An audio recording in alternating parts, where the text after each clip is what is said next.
Hello बच्चों। पिछले कक्षा में हम लोगों ने बहुपद के विभिन्न पदों के बारे में जाना और उसके नामकरण के बारे में भी जाना। हम इस श्रृंखला के 7वें वीडियो में हैं, जिसमें हम चर के मान के अनुसार बहुपदों के मान के परिवर्तन और बहुपदों के शून्य के बारे में अपनी समझ पुख्ता करेंगे। तो सबसे पहले चर के मान पर बहुपद के मान का हम निर्धारण करेंगे। तो एक प्रश्न लेते हैं। उदाहरण के लिए x बराबर 1 पर एक बहुपद है 6x माइनस 12, इसका मान निर्धारित करना है। तो देखते हैं, मान लेते हैं यह बहुपद है, बहुपद px बराबर 6x माइनस 12। अब जिस चर के जिस मान पर हमें बहुपद का मान निकालना है वो लेते हैं x बराबर 1, अर्थात x के सारे मानों पर हमें 1 लेकर के चलना है। अब x जहां जहां x है वहां पे हम 1 रखते जाएंगे। x है वहां पे 1 रखेंगे, x है यहाँ पे 1 रखेंगे। तो हमारा समीकरण किस प्रकार का दिखाई पड़ता है?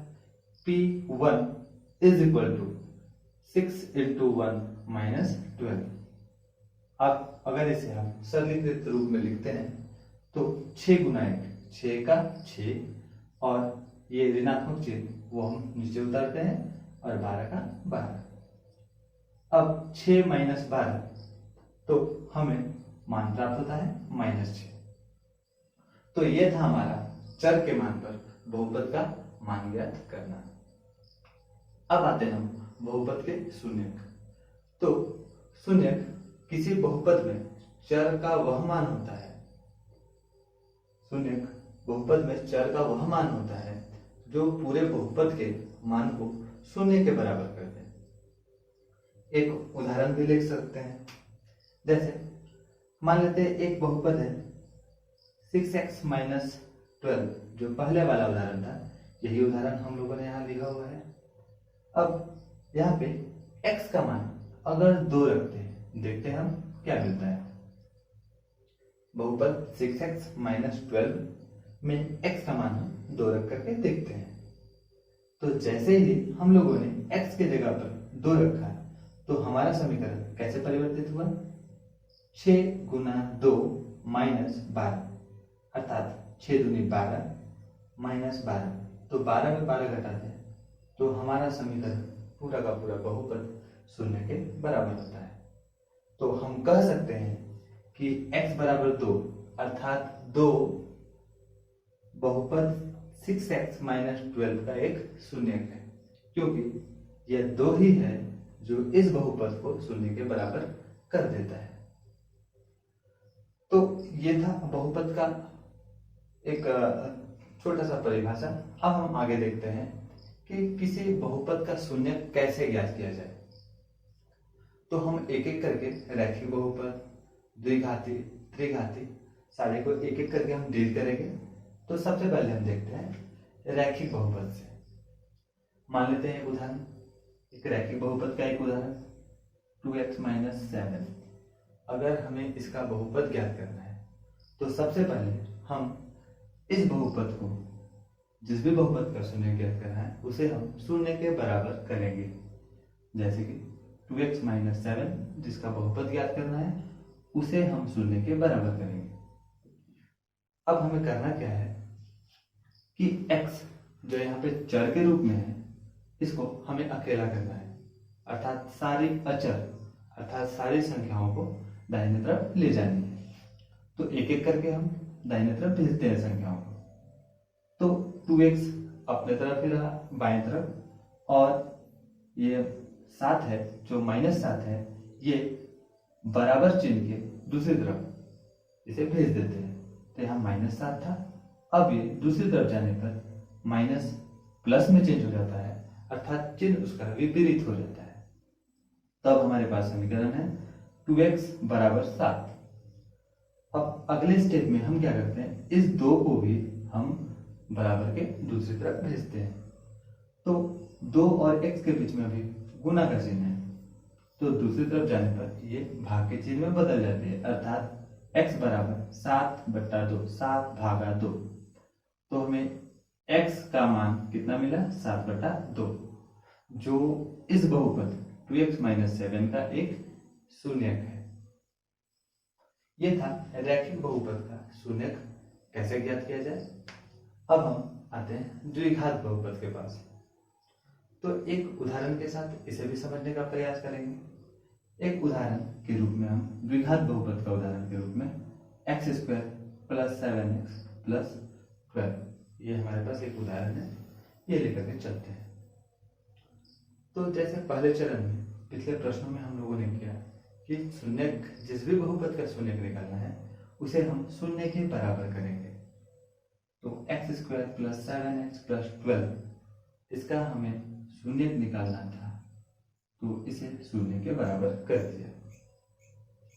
अब अगले स्टेप में हम क्या करते हैं कि अंतिम और शुरुआत में यहाँ पे कुछ भी नहीं है, अर्थात 1 है, और अंतिम पद में 12, तो दोनों को गुना करते हैं। 12 × 1 हम लोगों का आया 12, 12 का 12। अब इस 12 के हम सभी संभावित गुणनखंडों के बारे में देखते हैं। 12 हम कैसे प्राप्त कर सकते हैं? 1 × 12, 1 × 12, 12 मिल सकता है। दूसरा इसका संभावित परिणाम है, 1 के बाद हम आते हैं 2, 2 × 6 12, यह भी हो सकता है। और तीसरा संभावित परिणाम है वो है 3 × 4 12। अब चौथा जो संभावित परिणाम है वो 3 के बाद आएंगे 4 में, तो 4 × 3 12 होगा, लेकिन हम देखेंगे तो वो लिखा हुआ है। इधर से देखें तो 3 × 4 12, और दूसरी तरफ से देखें तो 4 × 3 12। तो हमारे सारे संभावित परिणाम यहाँ पे लिखे हुए हैं। अब हमारे पास 3 जोड़े, 1 12, 2 6 और 3 4। अब तीनों जोड़ों में हम जोड़ या तो घटाव करके देखते हैं कि कब हमारा मध्य पद आता है, अर्थात 7 आता है। तो 1 और 12 को अगर जोड़ते हैं तो 13 आता है, और घटाते हैं तो 11 आता है। ना तो जोड़ने पर और ना तो घटाने पर हमें 7 प्राप्त होता है, तो इस जोड़े से हमें कोई फायदा नहीं है। अब हम आते हैं दूसरे जोड़े के पास, 2 6। 2 और 6 को जोड़ने पर हमें 8 प्राप्त होता है, और घटाने पर हमें 4 प्राप्त होता है। तो अभी भी हमें 7 नहीं मिला, तो ये भी जोड़ा हमारे किसी के भी काम का नहीं है। अब हम तीसरे जोड़े के पास आते हैं, 3 और 4। 3 और 4 को जोड़ने पर हमें 7 मिलता है, तो जो हमें चाहिए था। तो हम क्या करेंगे? 3 और 4 को जोड़ेंगे। तो 7x प्राप्त करने के लिए हम 4x जोड़ 3x, 4 और 3 को जोड़ देंगे।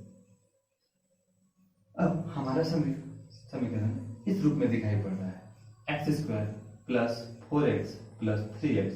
7x को हम लोगों ने तोड़ दिया 4x जोड़ 3x में, जोड़ 12 बराबर 0।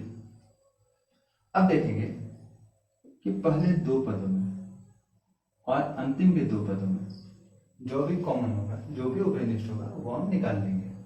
तो x² और 4x में अगर हम ध्यान से देखते हैं तो x कॉमन ला सकते हैं, तो वो x हम लोगों ने बाहर लिखा। अगर यहाँ से x कॉमन निकालते हैं तो यहाँ पे x × x, एक x अगर निकाल लेते हैं तो एक x बचता है, और यहाँ से एक x अगर निकाल लेते हैं तो यहाँ पे 4 बचता है। ये हम लोगों ने लिख लिया।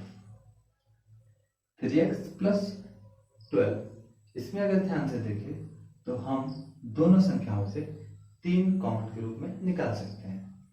तो अगर जब 3 निकाला जाता है तो पहली वाली संख्या x बचती है, और दूसरी वाली संख्या 3 × 4 12 मतलब 4, ये कॉमन के रूप में हमें प्राप्त होता है। अब हमें यहाँ पे 2 पद प्राप्त हुआ, x × x + 4 और 3 × x + 4। दोनों पदों को ध्यान से देखें तो ब्रैकेट वाला टर्म, ब्रैकेट वाला पद x + 4 दोनों में समान है, तो अब हम ये भी कॉमन में निकाल लेते हैं।